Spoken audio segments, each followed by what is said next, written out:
Hey, hey, welcome to Live with Lynn. So if you're here, say hi. If you're watching the replay, be sure to type replay so I know you were here. I'm Lynn Huber, and I appreciate you being here today. So today I'm going to talk about successful people take charge of their schedule.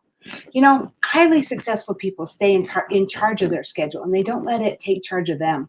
And I believe that success leaves clues. And so if we watch what successful people are doing, we can learn a lot from them. I mean, it doesn't even matter if they're in your business or not, because successful people are successful because of the things they do and the way they think and all of that. And so there's so much we can learn from them, right? Um, a common problem that many of us face is that we sometimes have a hard time saying no to people. And then what happens is we end up with such a crowded schedule that we're not able to get everything done when we need to. And in order to be successful, you need to manage your time appropriately and not overbook yourself so much that you end up without any personal time to work on the things that you want, right? An overcrowded schedule can be such an incredible hassle. It can lead to many problems, both personal and with other people, right? And on the other side, it can cause you to get stressed out. It can be frustrating, and it'll leave you without enough time to keep working towards your goals or towards your success. And with others, you're going to be having to disappoint and upset people when you're unable to put in the full effort that you wanted to or that they're expecting from you.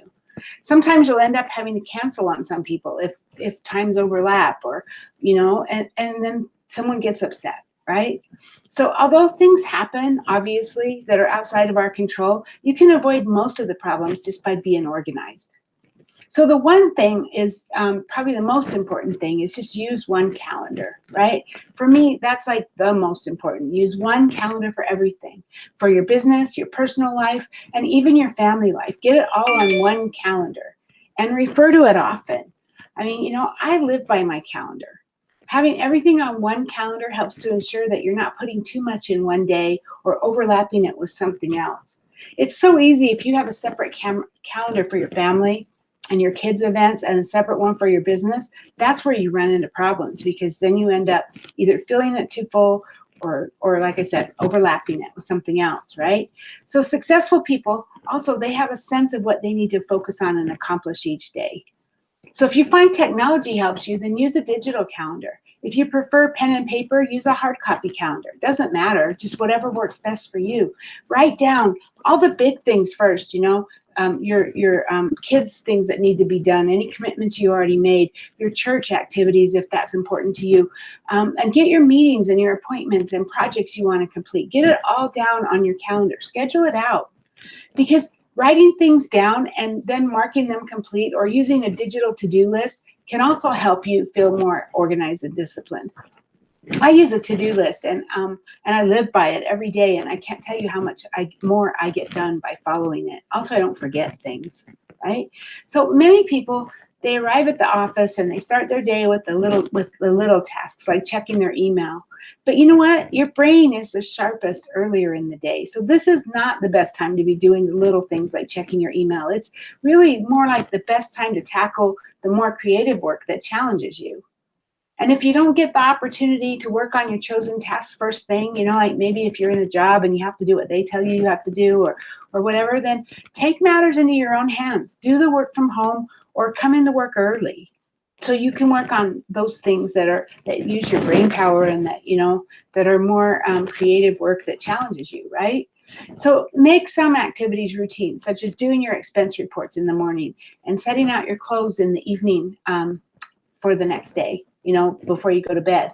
Reserve certain spaces and times for particular tasks, such as reserving your room for sleeping and not working, right?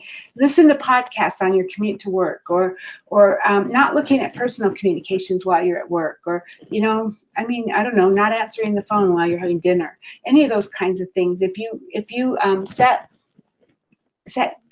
goal or set what is it? I'm sorry, my mind just went blank, but you set these rules that no, I'm not going to answer the phone during dinner, or I'm not going to work in my room because my room's for sleeping. That really helps you, right? So if in order to complete a task you need to remove yourself from others, hey, that's not a problem. Go find a quiet space.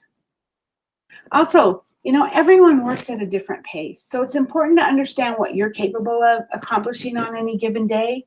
But it's also important that you're not always comparing yourself to someone else who might be more efficient than you or who might seem more efficient than you. I mean, sometimes it's just a matter of you being naturally slower at working, or you might be a little more methodical or detail oriented. Maybe you're a little slower, but your work is better, right? So don't, it's not apples to apples. Don't compare yourself to anyone else. You should only be comparing yourself to you and what you were yesterday or whatever, right? So if you're cramming your day too full of things to do, you're going to get less done. And the truth is, you're going to burn out faster. So be willing to say no. You know, one of the most important things for you to do to avoid a crowded schedule is to be able to communicate and say no when you need to.